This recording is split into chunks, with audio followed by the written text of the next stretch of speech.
السلام علیکم ناظرین، سلامتی ہو آپ پر جہاں بھی آپ ہوں۔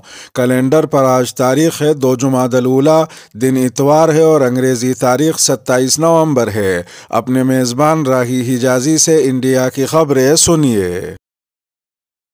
کوئی بھی مدرسہ جعلی، فرضی یا غیر قانونی نہیں ہے، یو پی چیئرمین مدرسہ بورڈ کا بیان۔ یو پی مدرسہ بورڈ کے چیئرمین ڈاکٹر افتخار احمد جاوید نے کہا ہے کہ مدارس کا سروے کسی قسم کی تحقیقات نہیں تھی۔ انہوں نے مزید کہا کہ کوئی بھی مدرسہ جعلی، فرضی یا غیر قانونی نہیں ہے۔ تمام مدرسوں کی انتظامیہ کو بھیجے گئے اپنے پیغام میں یو پی مدرسہ بورڈ کے چیئرمین ڈاکٹر افتخار احمد جاوید نے کہا کہ حکومتیں وقتاً فوقتاً سروے کرتی رہتی ہیں، اس کے بعد موصول ہونے والے ڈیٹا کی بنیاد پر منصوبہ بندی کی جاتی ہے۔ ڈاکٹر افتخار احمد جاوید کا یہ بھی کہنا تھا کہ سروے کا چرچا اس لیے زیادہ ہوا کہ پچھلی حکومتوں نے مدرسوں کی اصلاح کی سمت میں کوئی کام نہیں کیا تھا۔ یو پی مدرسہ بورڈ کے چیئرمین ڈاکٹر افتخار احمد جاوید کے مطابق مدرسے کے سروے کو عام سروے سمجھا جائے، یہ کسی قسم کی تحقیقات نہیں تھی۔ انہوں نے مزید کہا کہ مدرسہ شکشا پریشد کی سفارش پر ریاست میں غیر تسلیم شدہ مدارس کے سروے کا تاریخی کام مدرسوں کے محتممین اور منتظمین کے تعاون سے مکمل کیا گیا۔ اس کے لیے ان کی جتنی بھی تعریف کی جائے کم ہوگی۔ RSS کے سامنے حکومت نے خود سپردگی کر دی ہے۔ یوم آئین یعنی 26 نومبر کے موقع پر کانگریس صدر ملکارجن کھڑگے نے اپنے بیان میں بی جے پی اور RSS کو شدید تنقید کا نشانہ بنایا ہے۔ انہوں نے کہا کہ حکومت نے RSS کے سامنے خود سپردگی کر دی ہے جو ملک کے لیے نقصان دہ ہے۔ کانگریس صدر کے مطابق RSS ایک ایسی تنظیم ہے جو سماجی خدمت کی آڑ میں پروپیگنڈا پھیلا رہی ہے۔ اب RSS اور بی جے پی الفاظ کا یکسر استعمال کرنا غلط نہیں ہوگا۔ اپنے بیان میں کانگریس صدر ملکارجن کھڑگے نے وزیر اعظم نریندر مودی کو بھی تنقید کا نشانہ بنایا۔ انہوں نے وزیر اعظم نریندر مودی پر پاکھنڈ کرنے کا الزام عائد کرتے ہوئے کہا کہ بی جے پی کے نظریاتی سربراہوں کا آئین کی تعمیر سے کوئی لینا دینا نہیں ہے۔ واضح ہے کہ وزیر اعظم نریندر مودی کے ذریعے سپریم کورٹ میں یوم آئین کی تقریب کو خطاب کرنے کے کچھ گھنٹوں بعد ہی اپوزیشن پارٹیوں نے ان پر تنقیدی حملے کیے۔ کانگریس کے جنرل سیکریٹری جے رام رمیش نے ایک ٹویٹ میں کہا کہ RSS آئین کے خلاف تھی اور وزیر اعظم جس نظریے سے آتے ہیں اس نظریے والی جماعت اس آئین کو بالکل نہیں مانتی۔ جے رام رمیش نے مزید کہا کہ آئین سازی میں پنڈت جواہر لال نہرو، سردار پٹیل، ڈاکٹر راجندر پرساد اور مولانا ابوالکلام آزاد کا اہم کردار ہے۔ میں نہلے کا جواب دہلے سے نہیں بلکہ 20ویں سے دوں گا۔ اتر پردیش کی رامپور اسمبلی سیٹ پر ضمنی انتخابات کو لے کر سبھی پارٹیوں میں ہلچل ہے۔ اس درمیان اعظم خان نے انتظامیہ سے گزارش کی ہے کہ وہ مسلم طبقے کے ووٹ ڈالے جانے کو یقینی بنائے۔ انہوں نے کہا کہ اگر ایمانداری سے پولنگ ہو گئی تو اس سیٹ پر سماجوادی پارٹی کے امیدوار کو کوئی شکست نہیں دے سکتا۔ اعظم خان نے مزید کہا کہ بی جے پی ہمارے یہاں سے لیڈروں کو توڑے لے جا رہی ہے تو ہم بھی وہاں سے کروں کو توڑ کر لائیں گے۔ انتظار کیجئے، میں نہلے کا جواب دہلے سے نہیں بلکہ 20ویں سے دوں گا۔ ایسا جواب دوں گا کہ بی جے پی کے لوگ حیران رہ جائیں گے۔ بی جے پی پر اپنی شدید ناراضگی کا اظہار کرتے ہوئے اعظم خان نے کہا کہ اب عبدل تو دری بچھائے گا نہیں، جبکہ بی جے پی کے دفتر میں دری تو بچھنی ہے، پھر دری کون بچھائے گا؟ کیا انکت دری بچھائے گا؟ اگر انکت دری بچھائے گا تو سمجھیے بی جے پی گئی۔ اعظم خان کا یہ بھی کہنا تھا کہ ایسا بھی نہیں ہے کہ ہم انتخابی تشہیر میں بی جے پی سے پیچھے چل رہے ہوں۔ ہم کوئی شور شرابہ نہیں کر رہے ہیں۔ ہمارے کارکنان گھر گھر جا کر لوگوں سے رابطہ کر رہے ہیں اور لوگوں سے پرامن انداز میں اپنا ووٹ ڈالنے کی اپیل کر رہے ہیں۔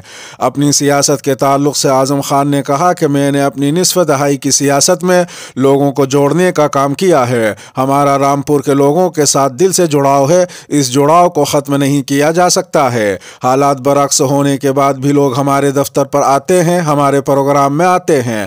آخر وہ کیوں آتے ہیں؟ وہ کیوں مجھے چاہتے ہیں؟ ظاہر ہے کہ ان کا میرے ساتھ دل کا جڑاؤ ہے۔ میرے ساتھ تو ہر ذات اور مذہب کے لوگ جڑے ہوئے ہیں۔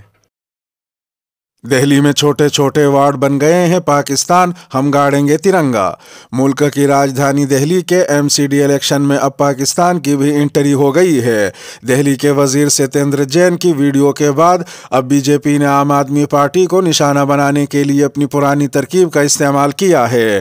بی جے پی کے senior leader Kailash Vijayvargiya نے کہا کہ کانگریس کی خوشامد اور جھاڑو کی کچرا پالیسی کی وجہ سے یہاں کے چھوٹے چھوٹے وارڈ پاکستان بن گئے ہیں، لیکن ہمیں سے ڈرنا نہیں ہے۔ کیلاش وجے ورگیہ نے مزید کہا کہ ہم متحد ہو کر پاکستان کو تباہ کریں گے اور وہاں ترنگا گاڑیں گے۔ دہلی کے ووٹروں کو یہ احساس دلانا چاہیے کہ ہم ان چھوٹے پاکستانیوں سے ڈرنے والے نہیں ہیں۔ کیلاش وجے ورگیہ کا کہنا تھا کہ دہلی میں ٹکڑے کر دیے، ادے پور میں گردن کاٹ دی، ہمت ہے تو یو پی میں کر کے دکھائے، ان کی 7 نسلیں یاد دلا دیں گے۔ واضح ہے کہ 24 نومبر کو B J P leader Kailash Vijayvargiya نے عام آدمی پارٹی کے قومی کنوینر اروند کیجریوال کے لیے جھاڑو چھاپ اور چونی چھاپ جیسے الفاظ کا استعمال کیا تھا۔ انہوں نے یہ بھی کہا تھا کہ جے این یو میں فوج کی بہادری پر سوال اٹھانے والوں اور بھارت مخالف نعروں کی حمایت کرنے والوں کو ووٹ مانگنے کا حق نہیں ہے۔ قابل ذکر ہے کہ ایم سی ڈی انتخابات کے نتائج 7 دسمبر کو جاری کیے جائیں گے۔ گجرات کے لیے بی جے پی کا انتخابی منشور، ہندو راشٹر بنانے کی طرف واضح اشارہ۔ بی جے پی نے گجرات کے اپنے انتخابی منشور میں جو وعدے کیے ہیں وہ گجرات کو بالواسطہ طور سے ہندو اسٹیٹ یا پولیس اسٹیٹ کی شکل میں تیار کرنے کا عزم نظر آتے ہیں۔ بی جے پی نے ہفتے کو کانگریس نگر میں پارٹی سربراہ جے پی نڈا اور وزیر اعلیٰ گجرات بھوپیندر پٹیل کی موجودگی میں اپنا انتخابی منشور جاری کیا۔ اس کے اہم نکات کو نشان زد کرتے ہوئے پارٹی سربراہ جے پی نڈا نے بتایا کہ ریاست میں دہشت گرد تنظیموں کے سلیپر سیل کو تباہ کرنے اور اینٹی نیشنل طاقتوں کو منہدم کرنے کے لیے اینٹی ریڈیکلائزیشن سیل قائم کیا جائے گا۔ جے پی نڈا نے مزید کہا کہ بی جے پی گجرات میں وقف ملکیتوں کی جانچ کرے گی اور ان کے مالی لین دین کا حساب رکھے گی۔ اس کے علاوہ گجرات میں چل رہے مدرسوں کے نصابوں پر بھی نگاہ رکھی جائے گی اور اس کے لیے خصوصی سروے کرائے جائیں گے۔ جے پی نڈا کا کہنا تھا کہ بی جے پی پارٹی نے جبراً مذہب تبدیلی کی صورت میں گجرات کے فریڈم آف ریلیجن ایکٹ 2021 کے تحت سخت سزا اور جرمانے لگانے کا بھی وعدہ کیا ہے۔ اس کے علاوہ بی جے پی نے گجرات میں احتجاجی مظاہرہ اور عدم اتفاق ظاہر کرنے کے حقوق پر بھی قینچی چلائی ہے۔ پارٹی نے اعلان کیا کہ گجرات میں ایک ایکٹ بنایا جائے گا جس کے تحت کسی بھی احتجاجی مظاہرے یا دھرنے کے علاوہ فساد وغیرہ میں نجی یا سرکاری ملکیت کو ہونے والے نقصان کا ہرجانہ وصولنے کا انتظام ہوگا۔ واضح ہے کہ اتر پردیش میں اسی قسم کا قانون بنایا گیا ہے جس کے تحت سی اے مخالف مظاہروں پر جرمانہ وغیرہ وصولنے کی کارروائی کی گئی تھی، حالانکہ سپریم کورٹ نے بہت سے معاملوں میں اس کارروائی پر روک لگا دی تھی۔ اس کے علاوہ بی جے پی نے گجرات میں انتخابات کے اعلان سے پہلے بنائی گئی یونیفارم سول کوڈ کمیٹی کی سفارشات کو جوں کا توں نافذ کرنے کا اعلان بھی کیا ہے۔ امن و امان تب آئے گا جب مظلوم کو انصاف ملے گا۔ آل انڈیا مجلس اتحاد المسلمین کے صدر اور ممبر پارلیمنٹ اسد الدین اویسی نے 2002 کے فسادات کے حوالے سے وزیر داخلہ امت شاہ کے بیان پر اپنے رد عمل کا اظہار کیا ہے۔ واضح ہے کہ گجرات کے بھروچ میں ایک ریلی سے خطاب کرتے ہوئے مرکزی وزیر داخلہ امت شاہ نے کہا تھا کہ جب یہ کانگریسی تھے تو روز فسادات ہوتے تھے، ایسی ہی کوشش 2002 میں کی گئی تھی تو انہیں ایسا سبق سکھایا گیا کہ 2022 تک کوئی ایسی کوشش کرنے کا نام نہیں لے رہا۔ وزیر داخلہ امت شاہ کے اس بیان پر رد عمل دیتے ہوئے اسد الدین اویسی نے کہا کہ میں وزیر داخلہ کو بتانا چاہتا ہوں کہ جو سبق آپ نے 2002 میں سکھایا تھا وہ یہ تھا کہ بلقیس بانو کے ریپ کرنے والوں کو آپ رہا کریں گے، آپ بلقیس بانو کی 3 سالہ بیٹی کے قاتلوں کو رہا کریں گے اور احسان جعفری مارے جائیں گے۔ اسد الدین اویسی نے مزید کہا کہ اقتدار سب سے چھن جاتا ہے، طاقت کے نشے میں وزیر داخلہ کہہ رہے ہیں کہ انہوں نے سبق سکھایا ہے۔ جناب وزیر داخلہ، آپ نے ایسا کیا سبق سکھایا کہ دہلی میں فرقہ وارانہ فسادات ہوئے؟ اسد الدین اویسی کا یہ بھی کہنا تھا کہ یہاں کے رکن پارلیمنٹ وزیر داخلہ امت شاہ نے کہا کہ ہم نے 2002 میں جو سبق سکھایا تھا اس کی بنیاد پر گجرات میں امن و امان قائم ہوا۔ اسد الدین اویسی نے جواب دیتے ہوئے کہا کہ امن و امان تب آئے گا جب مظلوم کو انصاف ملے گا۔